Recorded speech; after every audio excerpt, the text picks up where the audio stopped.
السلام عليكم ورحمة الله تعالى وبركاته. مرحبا بكم في فيديو جديد. نتمنى كي ديما انه يلقاكم بخير وعلى خير وبصحة جيدة. في الفيديو ديال اليوم جيت نشارك معكم احدى الوصفات اللي ممكن توجدوها لفطور العيد ان شاء الله باذن الله، اللي هي الكعك الوجدي. وصفه صراحه تستحق التجربه. جبت لكم في هذا الفيديو جميع الاسرار ديال النجاح ديالو باش يجيكم مقرمش مرمل محمر مزيان، واحد التحميره اللي زوينه. طبعا الوصفه الاصليه ديال هذا الكعك بلا بيض هو كيتشابه بزاف مع الكعك المسفيوي.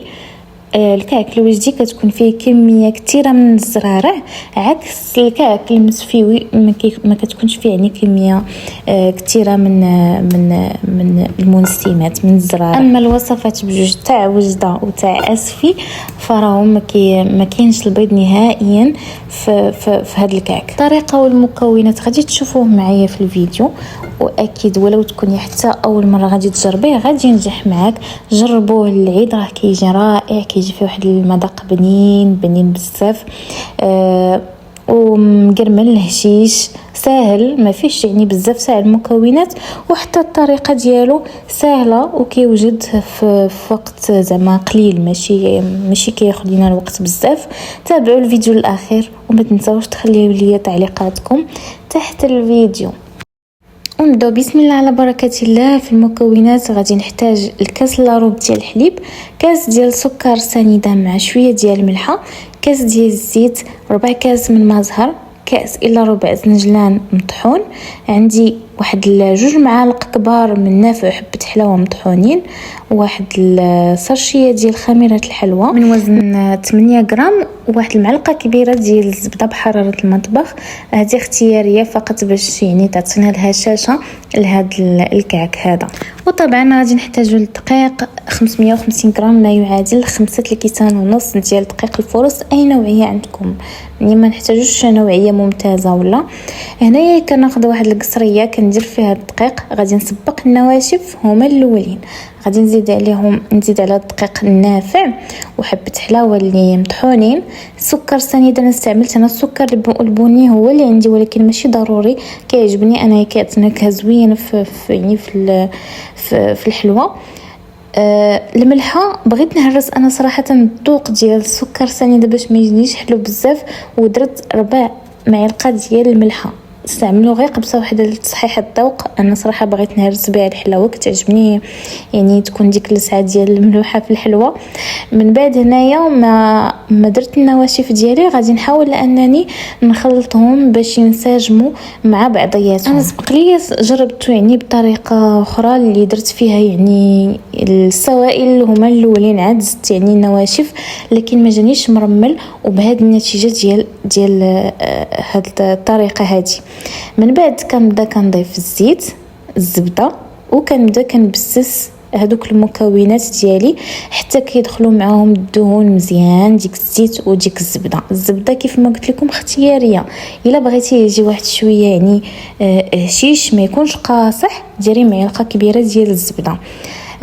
كنحاول انني ندخل داك الزيت والزبده مع الدقيق مزيان حتى كيدخلوا. بالنسبه للزنجلان تقدروا تضيفوا يعني حبوب، تحمروا غير واحد شويه في الفران وديروه هكاك بلا ما تطحنوه. انا صراحه طحنته باش كيعطي واحد المذاق زوين في هذا الكعك هذا، وما تحمروش بزاف، غير صهدوه شي شويه في الفران. من بعد هنا ما غادي نرمل المكونات ديالي كاملين، غادي نبدا كنجمعهم بالسوائل. غادي نسبق مزهر هو الاول، ومن بعد غادي نبدا نضيف الحليب شويه بشويه. الحليب بطبيعه الحال يعني بحراره المطبخ ما سخون ما بارد، كنبدا كنضيفو شويه بشويه حتى كتجمع ليا العجينه. ما خاصهاش تكون جاريه ولا كتلصق في اليد، بالعكس خاصها تكون شاده في راسها.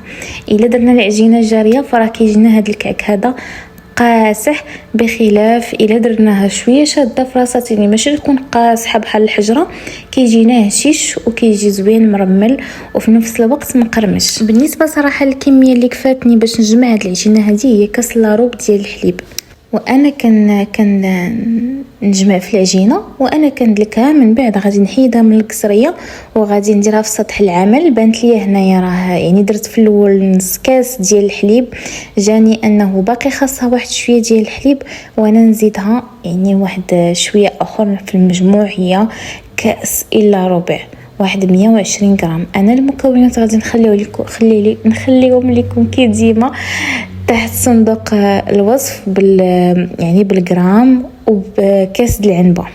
ملي نكونوا كندلكوها نبقاو نشوفوا واش العجينه ديالنا كتشكل ولا لا. يعني كنبقاو كندلكو حتى تولي عندنا واحد العجينه اللي كنقدروا اننا نشكلوها حرابل بلا ما تحلينا بلا ما تفرتت بلا حتى شي حاجه. النتيجه كتكون يعني قاصحه ماشي جاريه، ما كتلصقش في اليد وشاده في راسها.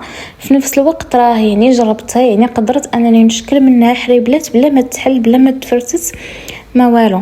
غادي نغطيها هنا بواحد البلاستيكه، خليوها نص ساعه اللي بغيتو، عاد نبداو في نشكلو في الكعك ديالنا. هنايا من بعد ما ارتاحت غادي نقسمها.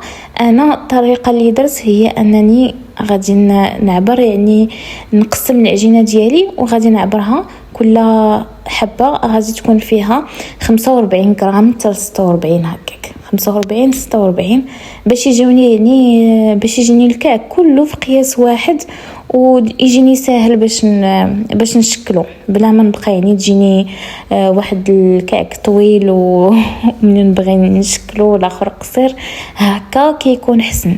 انا هنا درته بطبيعه الحال بلا ماكينه. الماكينه راه كتسهل شويه الخدمه، لكن يعني بالنسبه للعيالات اللي كيخدموا لي كوموند ولا كميه كثيره، انا درت كميه قليله، يعني غير كاس ديال الزيت وكاس ديال سنيده راه كيعطيو يعني كميه لا باس بها. كميه كثيره ما قليلاش وكتكون سهله. الا كان كتر كيخص صراحه الماكينه كتسهل عليكم المأموريه. فهنايا انا الطريقه اللي درت كنحرب العجينه ديالي في خطره واحده، ومن بعد كنبدا كنشكلها بهذه الطريقه. كنرش واحد شويه ديال الدقيق باش يجيني ساهل، وكنحاول انني ندير هذوك الشريطات كيف ما كيبان لكم بالموس. من بعد كنلصق الجناب مزيان بالموس، وكناخذ واحد الكاس باش كنقاد ليه الفورمه من الوسط بهذه الطريقه. هذه كلشي راه واضح لكم في الفيديو. هذه طريقه بلا مرشم، يعني طريقه سهله بلا مرشم بلا حتى شي حاجه. فراه ملي كتعبروا يعني العجينه ديالكم اولا كتقطعوها، يعني كتقسموها على طريفات متساويه، كتجيكم سهله باش يعني تشكلوها. ما كيجيكمش واحد الكعك يعني الحربول ديالو طويل ولا اخر قصير، لا. هنا بعد ما كملت العجينه ديالي كامله غادي نبدا ندهنها بالبيض باش ندخلها للفران. الفران اللي سخنته من قبل على درجه 180، انا شعلته صراحه من الفوق ومن التحت حيت عندي ديال الضو. كناخذ واحد البيضه كامله وكندير معها واحد شويه ديال الحليب وكندهن بهذاك الكعك ديالي دهنه خفيفه. ما تخليوش داك البيض عفوا ما عرفتش ما الهضره معايا اليوم كتعوج ليا ما عرفتش. ما تخليوش البيض يهبط لكم في الجناب ديال داك الكعك لانه غادي يتحرق لكم، ما غاديش يجي فيه مذاق زوين. حاولوا تدهنوا دهنه خفيفه بلا ما تخليو البيض ينزل الجناب. من بعد هنا رشيتو بواحد شويه ديال الزنجلان. الا بغيتو الزنجلان ما يضيعش لكم، يعني ديروا الصبع ديالكم في البيض واحد شويه وبقاو تهزوا به الزنجلان وتلصقوه في الكعك. حنا اختي كنقولوا زنجلان ما عليناش. من بعد دخلته الفران حتى تحمر على درجه 180. خاصو يتحمر على المهل في نفس الوقت. ما تنقصوش النار بزاف باش ما يجيكمش قاصح. راه يعني الا نقصتوها بزاف كيبقى مده طويله في الفران وكيجي قاصح. ما تجهدوهاش باش ما يجيكمش معجن من الداخل. خاصو 180 درجه 150 فاش يتحمر، يعني نار متوسطه، ما تكونش هادئه تاني وما تكونش مجهده لانه بيجينا قاصح الى يعني لا بقى مده طويله في الفران.